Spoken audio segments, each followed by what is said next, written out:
Monday. It's Mark Pyers. And it's real talk. I was walking down the road today, looking for another way to ease my mind and help my living. And help my living. It's real talk. It's the daily variety show, Mark Pyers Real Talk. I'm here to help you make smarter moves, to amplify your current state.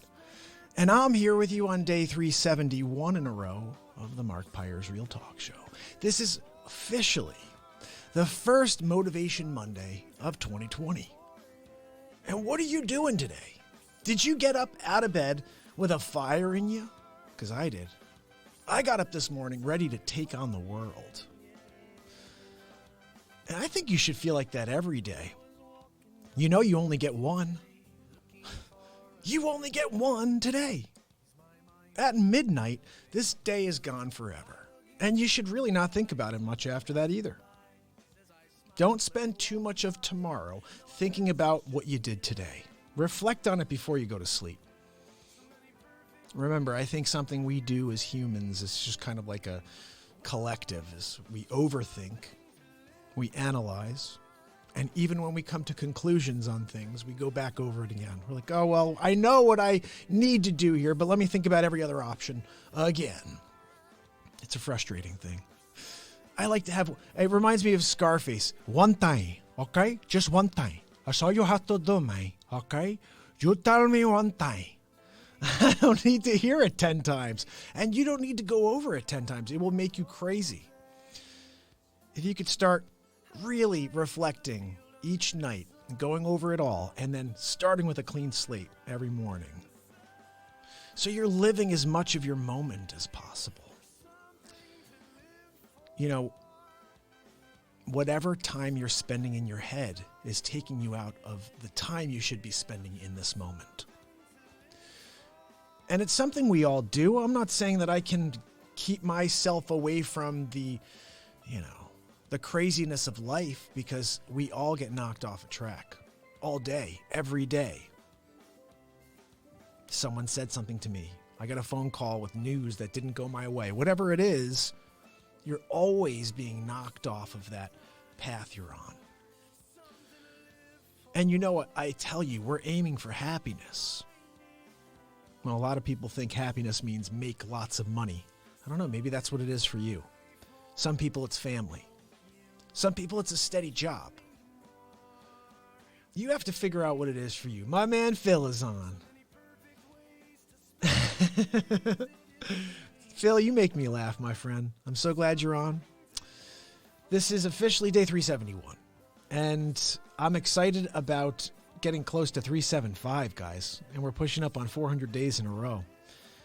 And I got to tell you, it's funny how quickly it all came to 365. I remember we were at like 96. Day 96, I improvised my first song. And I was like, wow, 96, that's like so long ago. Here's the thing I want to explain to you about momentum. Once you begin doing something, if you truly are enjoying it and you love what you do, it becomes so much fun that it's not a challenge. It's not work. It becomes part of what makes you live and breathe. And whether you have somebody on the other end that's enjoying it is a whole other, aspect that we haven't really understood yet. You have to remember, here's something funny. I told my wife this. I happened to, the other day, it was super late. I'm breaking down. Sometimes when I'm breaking down all my equipment at 12 or whatever it is, 12:30, I'll pop on the Negatube and I'll throw on something that's funny. I'll throw on Comedy Central and I'll just laugh for a little bit. Well, it just so happened, I don't know if it was Comedy Central, but the Howard Stern movie was on. Now, I remember seeing this movie years ago. Laughed a lot. I saw it a few times when I was younger. And I'm watching this movie, and it happened to be, this is why I know everything that I'm doing is just keep going, dude, just keep going. Because I'm watching this, and I happen to tune in like seconds before he says these words. I had absolutely no listeners. He said, and the ones I did have actually absolutely hated me and would call me and tell me how much I sucked. And I thought about that. Now, I don't get a lot of people that are negative throwing things at me and trying to bring me down in that manner. But the idea of broadcasting and not having anybody on the other end, or the perceived, there's 10 billion people in this world. We're just trying to reach a small group right now where it's such a minor. Just think about this. I talked about this the other day. We have about 2,500 people that even know this show exists. 2,500 people out of 10 billion people. And again, if all 2,500 of you were like, hey, this is the worst program in the world, Mark, you should stop. You should really just go do something else. I would have to take it with a grain of salt because you guys are not a sample size, like 2,500 people out of 10 billion. You have no idea the way the world will respond to what you do until the world knows what you're doing. And you can't get them to be aware of it until you continue to drive, until it's just something you cannot look away from. That's what I talk about. It's like critical mass. When all of a sudden, it's like you cannot look away. Like, wait a second, what's going on? I keep seeing this guy pop up. I'm going to finally just push the video and see what he's saying. I want to just hear, what's this content? I see this guy. He comes on every day. Was 371 days. Hold on a second. What? 371. Yeah, right. You didn't go 371. No one is going to go for 371. Why? Mustafa, how are you, my friend? Thank you so much for saying hello. I hope you go on to YouTube, guys. Phil's over on YouTube. Join Phil Hall over on YouTube, and let's get some chat going over here. That's what I love about this whole setup I got going on here is you guys can send me notes. We can chat in real time, and we could take the show wherever it's going to go. This show's unscripted, so whatever you say to me here is going to lead the show in a whole new direction, which is kind of cool. You could actually affect where the show goes, hopefully in a positive way, because that's what I'm here to do, is affect positive change. But I got to tell you something kind of funny. Oh, getting notifications here.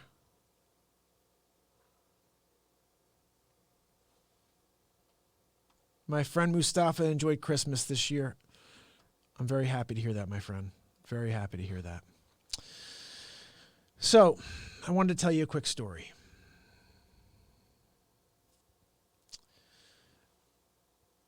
I'm trying to deal with scheduling, okay? You never know if you're going to have the time to get a show in. I really don't know where I get the time sometimes. I just make it work. Today, for example, I wanted to come on and put on an epic show for you for 371. But I guess I'll start this story with a question, really. It's like, how committed are you? How committed are you to what you're working on? Whatever your career is, even if it's something that you're not totally into, your heart's not fully into, how committed are you to your business, to your clients, to the service? I was out early today, clients early, and then I've had clients all day today. And I get a call from working with buyers and sellers in Greenwich. So the sellers and the buyers somehow got in touch, and they said, you know what, we want to have a face-to-face. Let's touch base with Mark and see if he's available. The buyers don't get home from the city till 7:30. So I'm up and out early. I'm expecting to get home at somewhat a reasonable hour. Actually, I was planning on doing a long show today, and then I'll just get home later. Now I got to be in Greenwich at 7:30 for this appointment. So my whole plan of what I'm going to do with Real Talk and beyond has changed. Here's the thing. I could have very easily said, sorry, busy.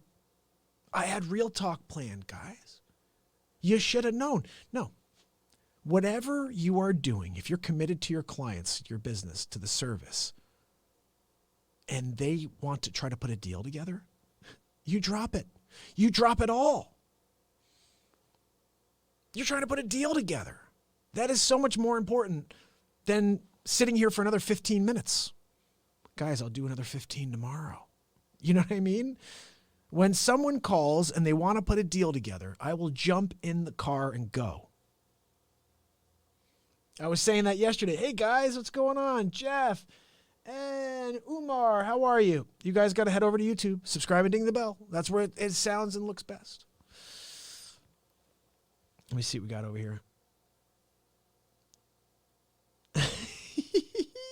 Phil, I got to tell you, man, I love it because I need people to make me laugh in the middle of this program. And I get this little comic relief from Phil. Phil said, no, don't join me. I got here first and I don't want any intruders. Oh, I love it. And everybody over on Insta, I love you guys. You guys are the original. Seriously, I talk about this right now. Think about that. We were saying we're 2,500 out of 10 billion. We're such a small group and we're going to grow. We're going to grow. But just remember that when you start to get down on yourself, when you start to get discouraged, you start thinking about when is someone going to pay attention? When is someone going to recognize? When you start seeing other people doing something successfully and you're looking at it and you're like, really? That's what 5 million people are watching? That person has 7 million subscribers and that's their content? Now, did they just drive until 7 million people saw it and were like, oh, I'll subscribe to that channel? I don't know. I do know that I came along and jumped into Instagram when Instagram became like impossible to grow. Completely impossible. Think about this. December 31st, 2018, we start Real Talk. I go live every single day since, and we're only up to 2,100 followers, 2,000 and something followers. It's because it's impossible to grow on Instagram. Your content goes nowhere, goes into a void. The only people that see the content are the people that are already subscribing. Whatever hashtags you use, you're getting 1, 2, 3 people. That's it. It's rubbish. And I think that's why it's going to start to fall apart. It's funny. Everything has a cycle. Everything has a cycle. Facebook had its cycle. I think Facebook is sort of having a resurgence, but more for me than anything else. But people have problems with Facebook. People are starting to have problems with Instagram. I got to tell you, when you take out the organic reach, when people are out here trying to do something creative and you don't make it possible for that material to get out to the public, in a way, it's kind of like you're holding the potential of everybody around you hostage. That's what Instagram is doing. That's what Facebook is doing. You cannot grow unless you pay them ads. If you pay them to have ads, then maybe you'll get people to see it. Outside of that, they're just going to shut you down. I even have friends who are like social media managers, and they're like, yeah, you got to like pay for ads. You can't, there's no way to grow an account anymore. Pay for ads. You could pay social media managers to go and, just flood other accounts and say, hey, you should check out the Real Talk program. But look, you know what? I'm just going to keep coming out every single day, and then we'll wait for 2,500 to turn to 3,000, to turn to 4,000, 10,000. Eventually we get to the point where enough people know about this program, enjoy this program, and look forward to getting that notification every day when I'm live. Until then, it's just us, guys. And guess what? It's awesome that it's just us because we can focus on what's important. I don't want to be sidetracked by the entire world. That's down the line. I haven't evolved to that yet. I can't focus on thousands of problems at once. I'm just looking to handle one. Shoot me one. Hey, I got this issue with this relationship. I got this issue with this job, this boss, whatever. Shoot me something. Let's see what happens. Let's see where Real Talk takes us. So I have some news stories for you. I am planning on playing at least one song for you on my beautiful beat seat over there. And I am just so excited about the beat seat. We sold another beat seat.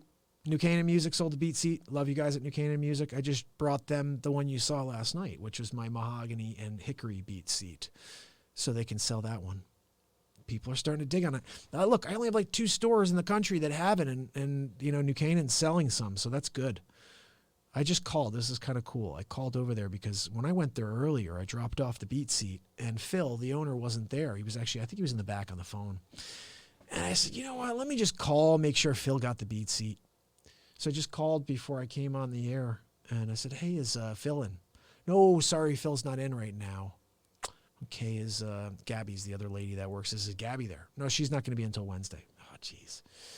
Okay, I dropped off an instrument earlier for them, and I just want to make sure it's safe. Oh, did you drop it off for repair? Or no.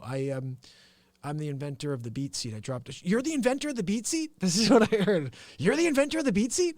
Yeah. And I don't know what I'm going to get. She goes, I love the beat seat. I was like, oh my goodness. I don't know who this lady is, but the beat seat's been in there for a year now.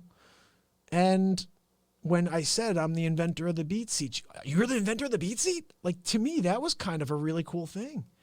Like, what a cool pat in the back as the inventor to have someone respond when they heard I'm the inventor. Like, I've had other people say, what the hell's the beat seat?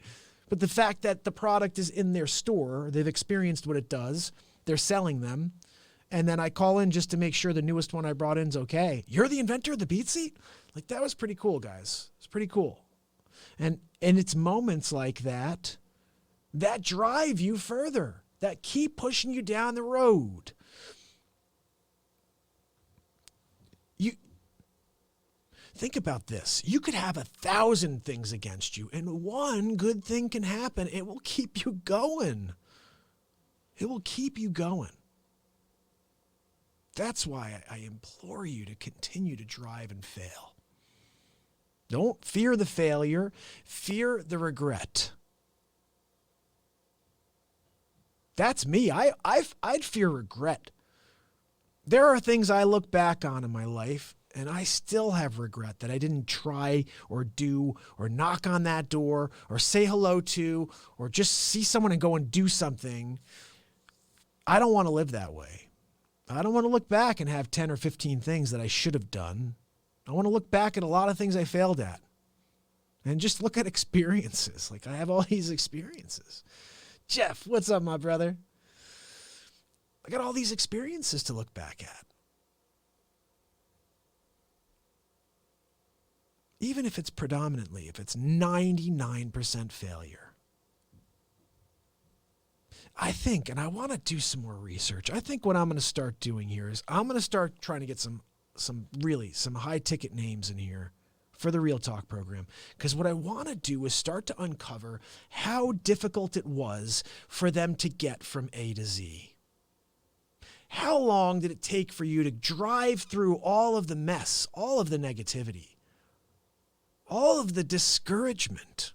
How long did you have to fight against the tide before you felt strong enough to just push the waves away? How long did it take?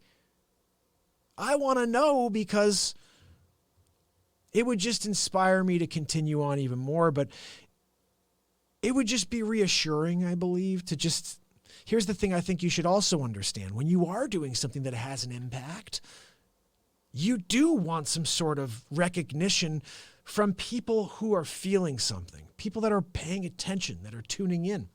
It is nice to hear something. Hey, good note today. That was a cool message, whatever it is. Like when I see stuff from Phil, love it. When I get something, like Christopher yesterday sent me a cool note. Here's something cool. Chris said, let me see if I can find what he said, because it was a very nice comment. I'm just going to roll in here. Chris said, and this was during yesterday's show, live. No, it's not SNL. It was last night. Here we go. My man, Chris Montanero, said, sounds good, Mark. Your dedication is remarkable. Okay, so here's my philosophy on dedication. He said, my dedication is remarkable. It's all I know, guys. This is all I know. I said back to Chris, it's like, anybody I work with knows that that's what they get. If you list your house with me, I just don't stop. I just keep going, making phone calls, trying to do something in order to create a result. I don't know how to sit back and wait for things to happen. I only know how to create action. I only know how to just watch things start to happen. If I sit back and see nothing going on, I lose interest. I got to tell you something. Look, if you want to see me not interested, that's not fun. Me not interested, not a fun thing. Because you guys know how I am about things that waste my life. If I have no interest in something and it's wasting my moments, my seconds, I'll just get up and go. Like, where the hell did Mark go? Where's Mark going? Holy cow, he just got up right in the middle of a mid-sentence. And he just got up and left. I'm so protective of my happiness now that I'm not gonna lose it. I'm definitely not gonna just sacrifice it because somebody else is going through something. That's really what it is. We're all going through different emotions constantly, right? And someone just got cut off and now they're pissed off, you know. Someone just got flowers and they're in the greatest mood.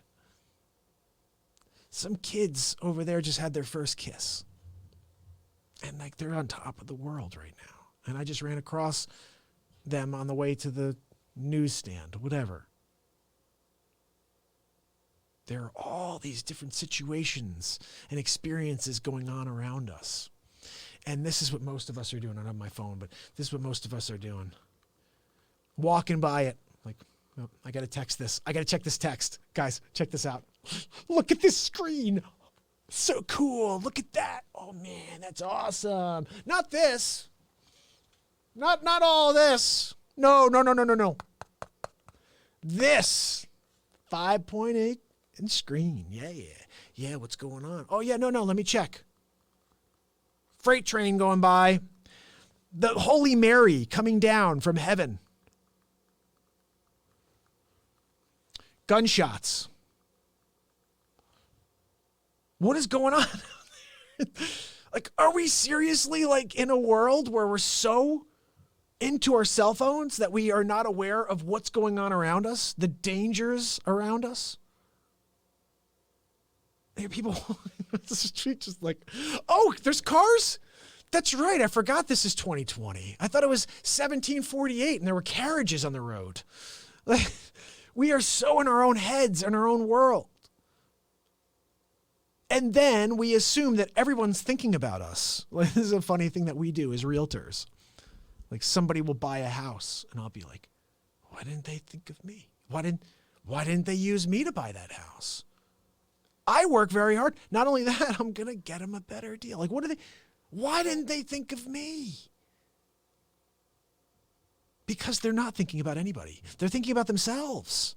They're thinking about making a family move.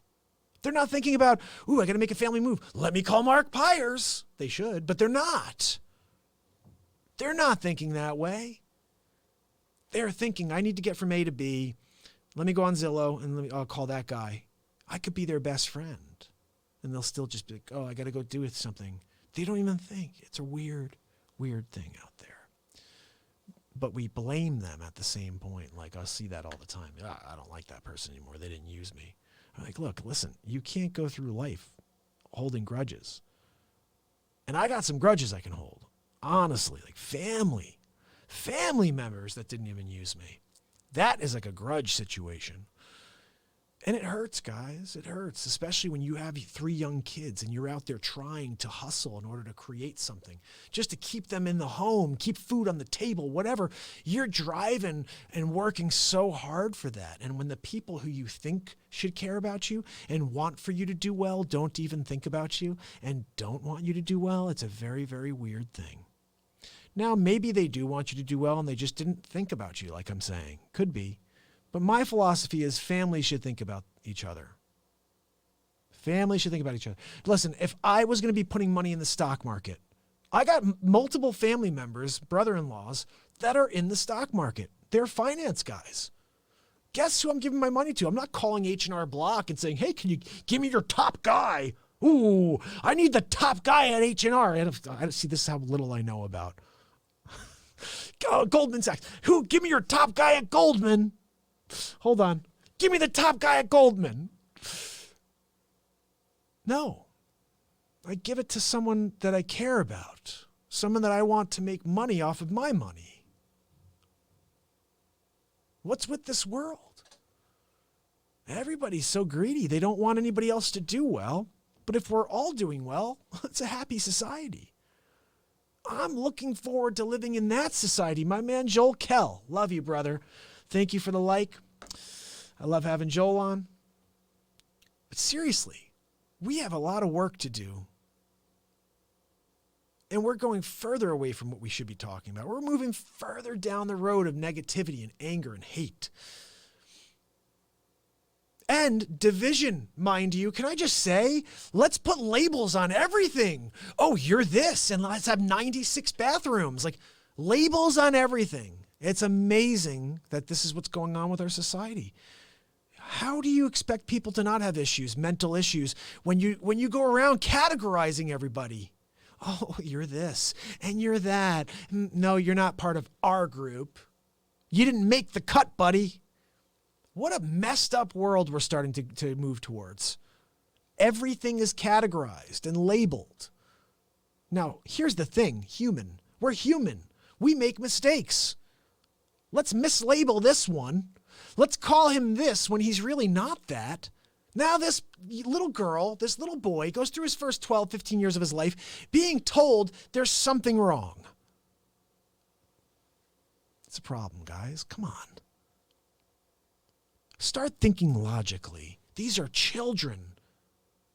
These are babies. Growing up in this world we live in. This insane world of hate. How do we protect them? Please tell me. Somebody tell me. How do we protect these kids from the anger of this world right now? I'll tell you. By being loving, by sharing, by letting kindness out of our hearts. And if they start and they go to school and they're kind and they're loving and they're going out there and doing things for their friends, maybe it will rub off on somebody else. Now, as I'm saying that, I do have to remind you, when I did that, I got bullied for a year and thrown up against lockers and punched in the face. So I don't know if it's necessarily something that will work that way. I told you guys, I was bullied by 2 guys for 7th grade. I've had a few people come on that know about the story, and it's all because I spoke up. I was standing up for 2 kids, 2 different kids. First time, well, okay, I've only gotten hit twice in my life. First time was for telling a kid who's holding my friend Mark's shoe. This is the last day of school. He's holding his shoe, big kid, very big, and I was always small, holding his big shoe, and I'm going out of 4th grade, I think, no, was it? I was going from 6th grade into 7th grade, I think it was. First time I ever got hit. And so I'm like, hey, just give him his shoe back. It's the last day of school. I'm like, hey, have a great summer. Hey, give him his shoe back. Kid comes over and goes, what? Who you talking to? Like, real jerk. And he does this weird thing where, like, he hits me in the back and then in the stomach, like in one fell move. It's like, vroom, vroom. I was like, whoa. All of a sudden, I was like, and I'm like on the ground. Like, I never expected to get hit. And as I'm going, I look up and he just comes and punches me right in the face. I go to the ground. My friend gets his shoe back. I'm in the nurse's office, last couple hours of school, going into summer. And this is the favorite story, part of the story. My friend Mark goes, oh, yeah, they're suspending him until October 15th or whatever the date was. I was like, that's the first day of next year. They're telling him to go home for the summer and think about what he did, you know? But so that's the first time I got hit. And then this was the second time, first day of 7th grade. Wow, you think I would have learned? First day is 7th grade. I go into art class. At the end of art class, what's me with the end of class? I see things, people getting picked on, and I have to speak up. Idiot. Small kid, and I'm speaking up. Anyway, I see these 2 kids picking on this kid with like calligraphy pens, and they're like smacking his pens, taking stuff from him, and they're being jerks. And I just say, hey guys, leave him alone. Hey guys, leave him alone. That one sentence caused me to live in like dire straits for an entire year. I would fear walking around a corner because I'd see John Bruno. Or I'd see the Rich. I can't think of the guy, Rich Russimano or Rich something like that. I can't think of his name. Russimano, I think his name was. Those 2 kids, whenever they saw me, it would be like target practice. Oh, there's Mark. They'd throw me up against lockers. They'd start punching me.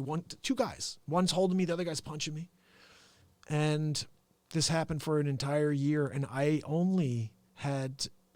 talked to you guys about this, that we all have guardian angels around us. We have superheroes around us at all times. They may not let you know they're there. They may not even seem like they're your superhero, but when you need them, at that moment, when you think there's nobody there to protect you, to back you up, to show you that you have a support system, all of a sudden you have a support system. You're like, what? Who is that? And my buddy Mike Green. Now, Mike, sometimes he kicks on here. Sometimes we'll get him to say hello. I would love it if he popped on while I was telling this story one time. I always seem to tell the story when Mike's not on, but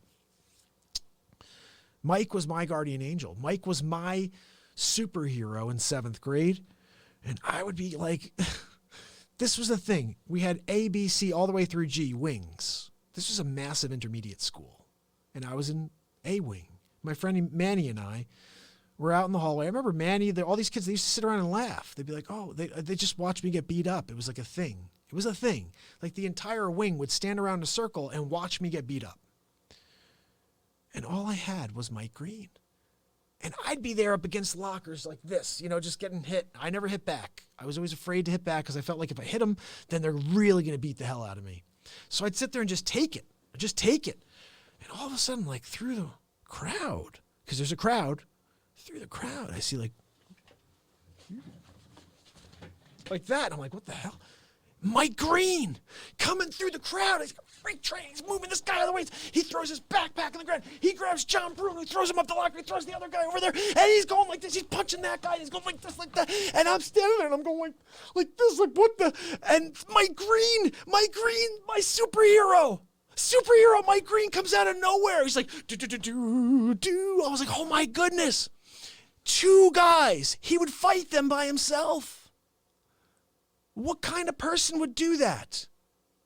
Now, he sent a message to me a while back. He's like, man, I had no idea that meant this much to you. I just was a dumb kid helping a friend out. No. You were meant to be my guardian angel in that moment because nobody else was protecting me. They were laughing as I got pummeled on a daily basis. I was small, guys. I was small all the way till senior year. Senior year, I'd be walking around. I'd have like sophomores be like, hey, what's up, Mark? I'd be like, hey, guys, how's it going? That's cool. Have a great day. I wasn't that bad, but I seriously, I didn't hit puberty till like last week of senior year. Like it was, everybody else was shaving. I remember 7th grade, there was this guy, Eric Wright. Dude had a full beard in 7th grade. I didn't start shaving till like last week of senior year. You know what I mean? So it's just an amazing thing how life works out. And geez, am I an open book? But shouldn't we be? This is what real talk is. It's about being an open book. If I can't express what I've been through and where I've learned, where I've grown, then what the heck am I doing? 371, the whole point of this show is to let it all out. Oh, Mustafa, I'm so glad you went over to YouTube. Mustafa, head over to YouTube. He's now following the show on YouTube. You guys should all be heading over there as well because that's where the show goes. We got some music for you today. Guys, I'm feeling good. I'm going to go down and put a deal down in Greenwich. I'm putting it together. I'm feeling it. It's 6 o'clock. I got to get going probably about a half hour. So let me see if I can get some news going here. How about that? Let's get a little something going. What do we got for the news today? This is a good one. The world's oldest person, Kane Tanaka, celebrates her 117th birthday in Japanese nursing home. The world's oldest person has celebrated her 117th birthday. Now, let me see if I can I'm going to try to pull this up for you. Because what happens here is, I got like a video here in the background. There she is. You see her? That's Kane Tanaka. Let me see. I'm going to play the video. Oh, happy birthday. 117. That is ridiculous. Do you think she has any idea what's going on? Like, this is what I wonder, like, when you get to the point where you're north of 100 years old, forget north of 100, 105, 110, 115 years old, do you think she has any idea that she's even like a human being anymore? Do you think her mind is with it? I think we should check it out. Let's see if maybe they say she's still with it. She eats rice every day and that's what keeps her mind strong, and rice wine. Let's see. When she was, okay, look, she took the title of oldest last March. Let's see what we got here. World's oldest person ever. Oh, wait a second. Oh, somebody may have faked it originally. Wow. Miss Tanaka was born prematurely in 1903. She married Hideo Tanaka. Hideo Tanaka? Wasn't he a pitcher for the Yankees? Hideo Tanaka? Holy cow. Jeez, he was dealing with the Cougars, I guess, huh? Seriously? Come on, guys. All right, so she married Hideo Tanaka, not the Yankee pitcher, in 1922. The couple had 4 children, and maybe their children's children were Hideo Tanaka. I think it was Hideo Nomo. I'm just saying. Anyway, let's see. She had 4 children and adopted a 5th.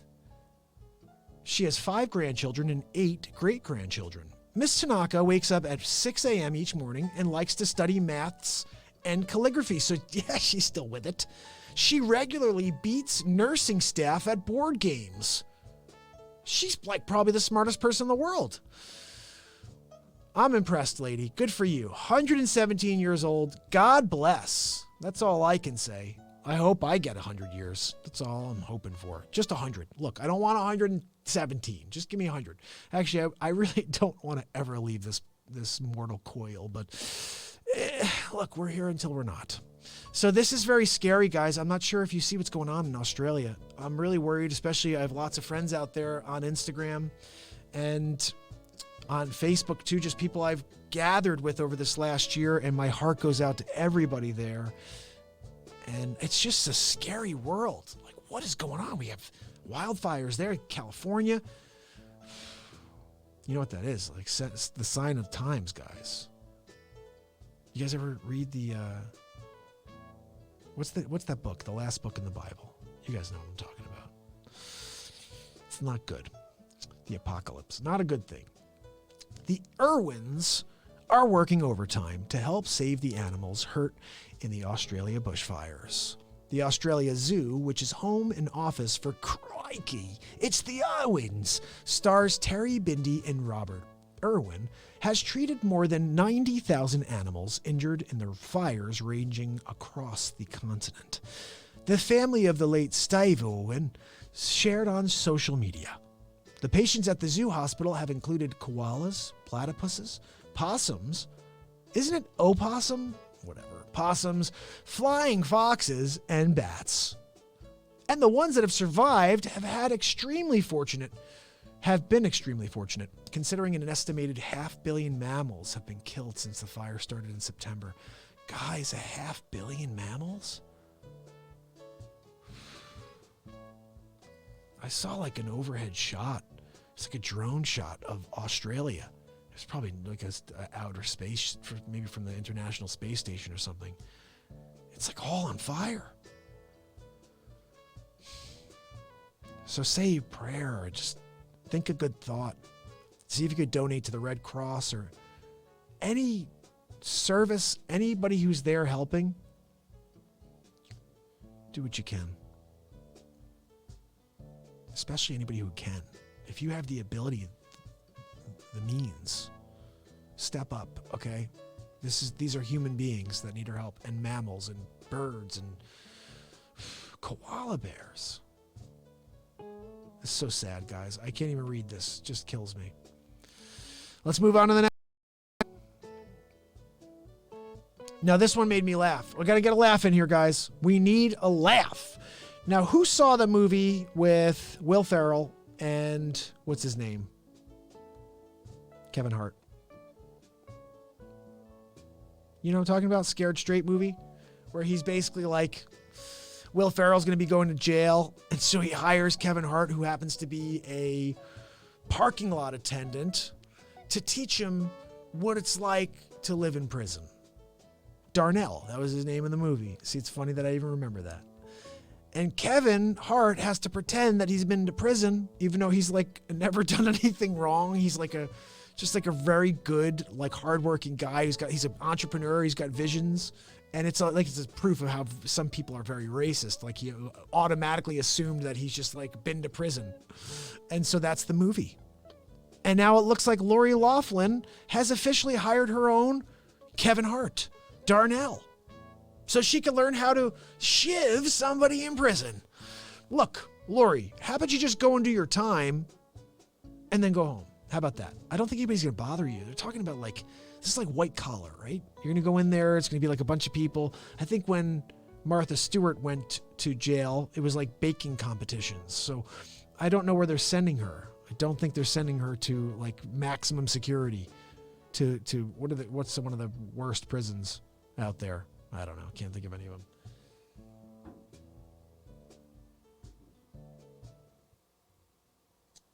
Yeah, absolutely. Mustafa said that there's some celebrities that they're putting their money out there to help. Bill Gates, he said, Leonardo DiCaprio. I would love to have a list. Who's out there actually donating their time, their resources in order to try to affect some sort of change there or help? It's scary. I wish I could find that picture. There was a picture literally of it was like Australia on fire. And I'm pretty sure that's what it really is. Very scary. So I just want to hear the story. Let's see what it says. Actress Lori Loughlin has hired an expert to help her prepare for spending time behind bars. She should end up being ordered to do so.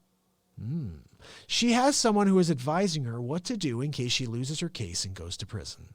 The advisor is there to help her learn the ropes. That's not to be construed as she thinks she's going to lose her case. Lori is a planner.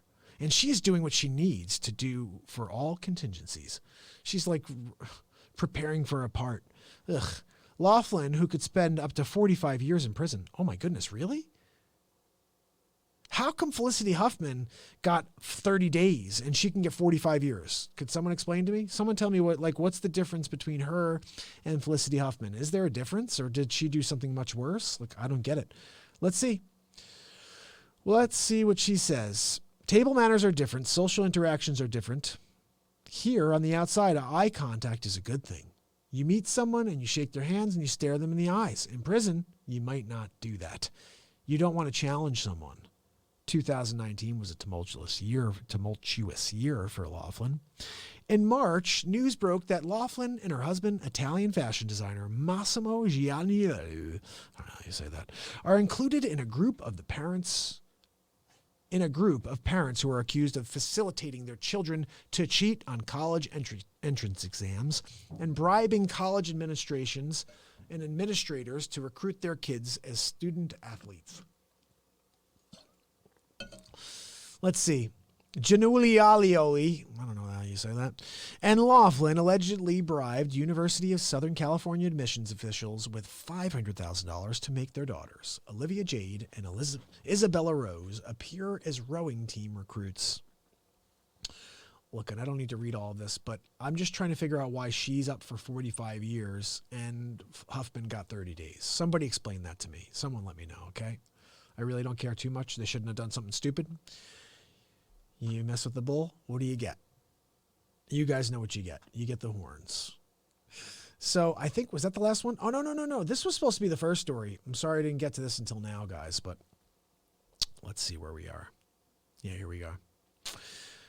So competition for housing is so high, the spring market is starting now. Now, I can agree to this. I've been telling you guys for about a month and a half. This has probably been the busiest holiday season I've seen in my 11 years. Definitely. And we're running out of time here. So let's read this story. It's definitely been busy. I'm going down to try to put a deal together right now in Greenwich. So you know it's been busy. It's the first 6 days of 2020. Spring has historically been the busiest buying season, but as competition for homes heats up across the country, January is the new April. From 2015 through to 2018, the peak month for average views per listing on Realtor.com was April. January lagged by a full 16%. However, 2019 was the busiest month on the site in 20 of the largest 100 metropolitan areas. Well, listen, I want to tell you why. Let me get through the story first, okay? The severe shortage of homes for sale is upending the sales calendar for the whole housing market. Spring, okay, we already read that part. The numbers are telling from, we already read that part. Come on, guys. Where are we? As shoppers modify their strategies for navigating in housing markets, that have become more competitive due to rising prices and low inventory, the search for a home is beginning earlier and earlier. With housing inventory across the U.S. expected to reach record lows in 2020, we expect to see this trend continue into the new year. The number of homes for sale in November, which is the latest reading from Realtor.com, was down 9.5% annually. And the supply of entry-level homes priced below $200,000 was a stunning 16.5% lower than 2018. So if inventory is down this year, you're going to see a lot of people fighting. You see a lot of multiple bid situations. But let me just tell you why we're seeing a spring market start now. Does anybody see what the weather's like? It's supposed to be 70 degrees in Fairfield County this weekend. Close to 70 degrees in January. That's crazy. We are dealing with spring-like weather. Well, what happens in the spring? People start feeling nostalgic. They start getting that warm weather, like, oh, I can't wait to barbecue feeling. They start wanting to buy a house. They start wanting to think about those summers out on the back terrace. That's what happens in spring. Last year, we had a cold January, February, March. Year before, same thing, late winter. This year, it's like 70 degrees. So my theory is that the reason we're seeing a strong real estate market, or we're going to see a strong real estate market for 2020, is because weather. And interest rates are like really low too. That's the other thing. You guys know that, right? So let's see. Let's play you guys a song and we'll call it a day. See, even though I was going to try to keep it short, it's been 47 minutes. I don't know how to do a short show, guys. Don't ask me to do 5. You'll get 50. All right, let's see what we got here. Oh, wait a second. One of these is got to come down. Which one is it? No, it's not that one. Not that one. Is it this one? This one. Let's see. Check. Hello. All right, now I'm hearing a lot of really weird feedback, guys. Let's try this. Ready? Hello. Bueller. It's still happening. Check. All right, let's just do it. Wait. Maybe if I shut that one down while I go over there. Let's just check it real quick, guys. I think it's going to be a problem. I think this needs to maybe go down. Let's try that, okay? We're going to try that. Check. I don't know. I'm going over there. Give me a shot.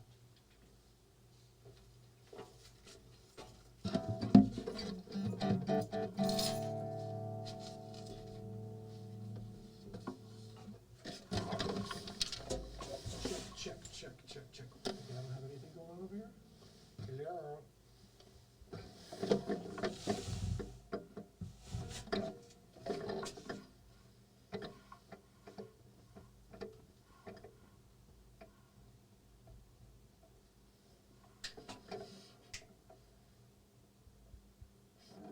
Did anybody hear anything?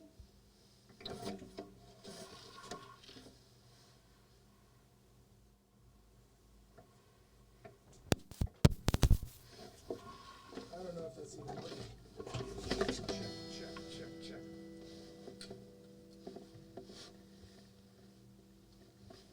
That shouldn't be like that. I don't know. Check. All right, I don't know what's going on here, guys. It's not working.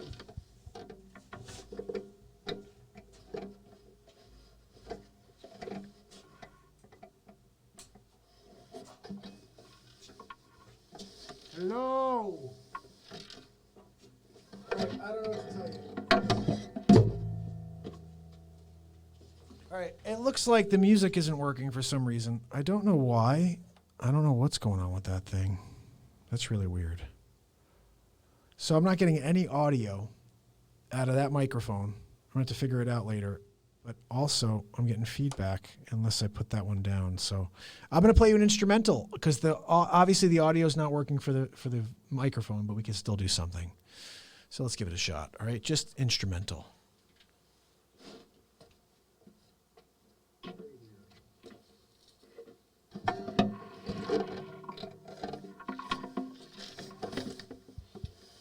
Check.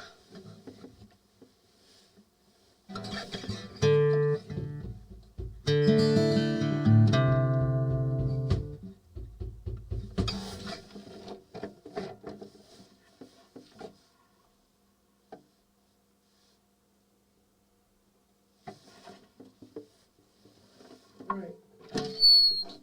Really?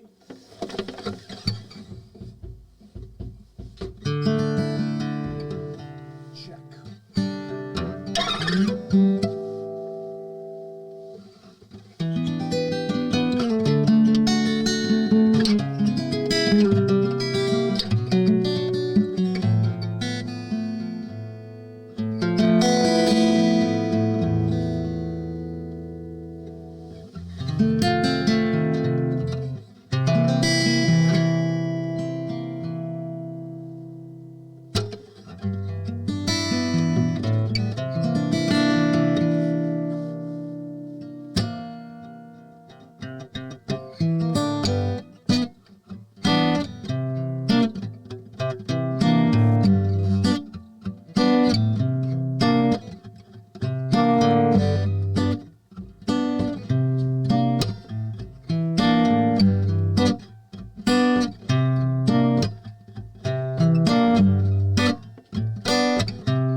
Oh, a little fur Elise for you.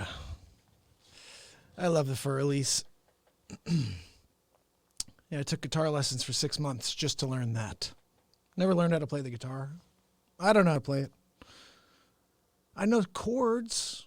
I play around and I hear stuff and I find it, but I don't know music theory. I don't understand the theory of music. I understand it. My hands understand it. My mind understands how to put the notes together, but I don't know what any of it's called. I don't know any of the notes I just played. I just know how they sound. And when I learned it, I was like, "Ooh, yeah, that's right. Ooh, that's wrong. Let me fix that." John, what's going on, buddy? Appreciate you joining. So listen, guys, I appreciate you. I am going to start getting down to my appointment in Greenwich. Wish me luck. Like I said, I could be staying on for another half hour, go home, get a nice dinner. I got another 2.5 hours ahead of me where this is basically like a, sit down. You sit down and see if we can put a deal together. That is what's going on. I got 1:40 left over here for my people on Insta. We did an hour. That's what we do every day. Anyway, I appreciate you guys. Looking forward to tomorrow, day 372. Make sure you subscribe and ding the bell like Mustafa did, like Phil did, everybody else. YouTube it, subscribe and ding the bell. I will see you tomorrow. It's Mark Pyers. And it's real talk.